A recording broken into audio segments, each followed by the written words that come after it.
Trevor Bayne alongside Carl Edwards. Those guys locking horns. There they are right there. You can see a little further back, Jason Leffler almost looking 3 wide there. Right in front of him is the 62 of Brendan Gaughan. There's Brad Keselowski. He is still in the mix. If we get an extended run, I want to see if Keselowski, his car's been better on the long runs. I want to see if he can reel in the race lead. Yeah, it seems like here lately, though, that runs are not long enough for that to kind of kick in for him. So he's having to try to make it happen on these short runs. You see, not faring too well here. Brad Coleman's not faring real well right now. He's got a mirror full of people. Look out. Let's get an update on the 22, Vince. Remember, Brad Keselowski started 25th, ran all the way up into the top 5, and came in 4th into a late pit stop. As you see a car get way out of the groove, that's the 18. Go slow, go slow. I believe it's the left rear. Right front. Marty? Info on the right front, still inside. Yeah, tough Still break for inside. 2 more, drop down now. Drop down, drop down. Hit this time. no caution. We're going to stay green. Tough break for Brad Coleman, though. They had a good run going. You could tell there was something wrong with that car from the start. Caution's out right now for debris. Yeah, some parts are flying off that 18 car. Yeah, he was 7th at the time that the tire let go. He has made his way to pit road, so now we'll have our 8th caution. Boy, a lot of damage all the way down the right side of the car.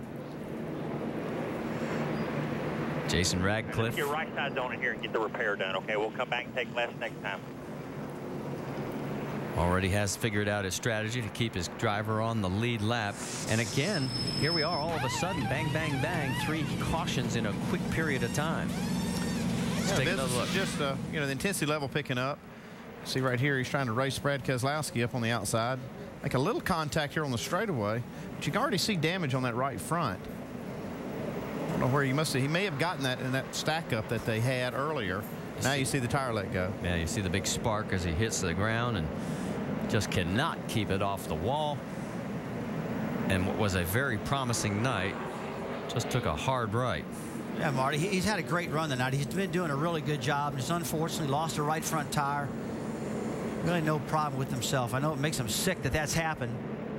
Probably the Gibbs guys also, but they gave this kid a good car, that's for sure.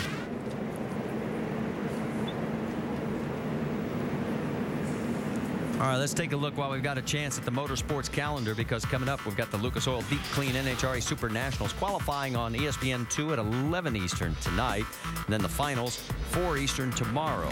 And then NASCAR Now, 8:30 a.m. tomorrow on ESPN2. And then next week, the NASCAR Nationwide Series, the Bucyrus 200 at Road America, 3 o'clock Eastern on ESPN2. That's going to be a good one. The inaugural race at Road America, very, very historical racetrack. I cannot wait to get up there and watch that thing run. So many strategies in road course racing and big old 4-mile track.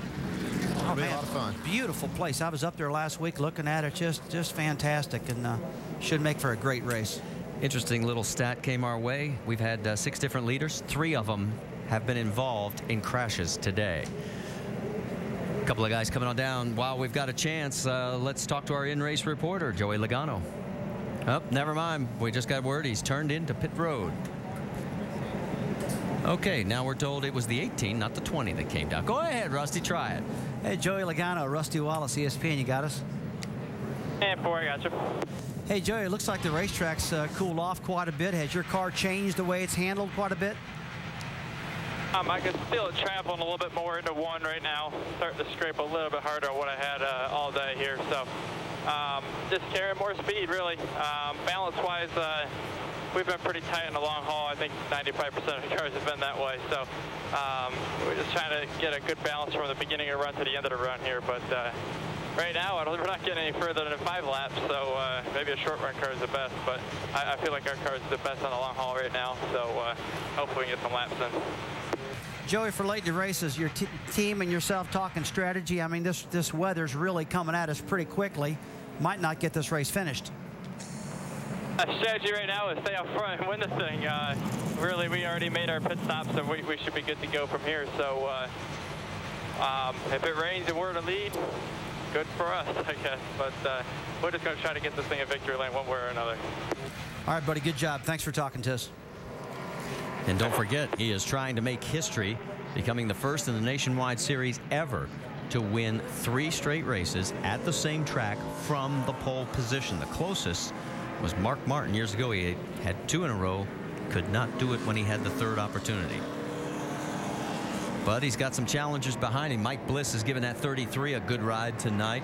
Scott Wimmer's hanging on. That strategy has paid big dividends for that team. Well, it has so far. Now, I don't know if he's got enough fuel to make it to the end if we go all the way. I think Ricky Vires was rolling the dice when he left Scott Wimmer out there earlier to try to maybe, be out in front if it does rain. We'll see how it works out. Well, right behind Carl Edwards. We'll talk more about Carl, but first let's get an update from Doc. Andy, Ricky Vires, it's exactly what he was doing. Remember the story about people who are down to their last dollar and they go and buy a lottery ticket and they hit the lottery? Well, that's what Ricky Vires is doing. This team here is down to their final race with a sponsor. And Ricky Vires, regrettably, is leaving after tonight to go to work for Roush and said, you know what? I want to do the best I can for these guys. I'm going to roll the dice. They pitted on lap 114. They were going to have to come back in on lap 185. But with all these caution laps, it's now creeping up to 192, 193. They might just make it. And if they do, Ricky said, we're going to steal maybe a top 5 finish or better. And if it doesn't work out for us, I'll be gone next week and I'll have no one to fuss at because I'm going to Roush. So anyway, he's trying to do the best he can for these guys here, and they're down to their final dollar here as they're trying to win the lottery. We'll wish him luck. All right, thanks, Doc.